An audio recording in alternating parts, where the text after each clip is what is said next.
لاہور میں جشن آزادی کے حوالے سے مختلف مقامات پر پروقار تقریبات کا سلسلہ جاری۔ سبزہ پراپرٹی ڈیلرز ایسوسی ایشن اور گلبرگ بورڈ کے زیر اہتمام جشن آزادی کی مناسبت سے تقریب کا انعقاد کیا گیا ہے۔ جشن آزادی کی خوشی میں کیک بھی کاٹا گیا۔ Pakistan traders and manufacturer alliance کی سپریم کونسل نے مرکزی صدر وقار علی اور چیئرمین نبیل محمود کی قیادت میں خصوصی شرکت کی ہے۔ چیئرمین کینٹ بورڈ میاں عاصم جاوید اور صدر گلبرگ بورڈ اسلم برکاتی بھی ہمراہ تھے۔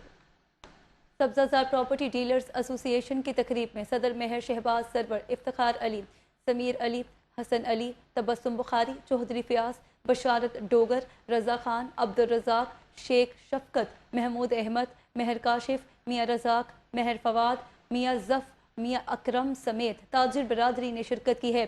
دوسری جانب پیٹما گلبرگ بورڈ کے زیر اہتمام تقریب میں وائس چیئرمین محمد عمران، ریل اسٹیٹ گلبرگ کے صدر چودھری نصیر، سیف اللہ سندھو، ناصر ہاشمی سمیت تاجر برادری کی کثیر تعداد نے شرکت کی ہے۔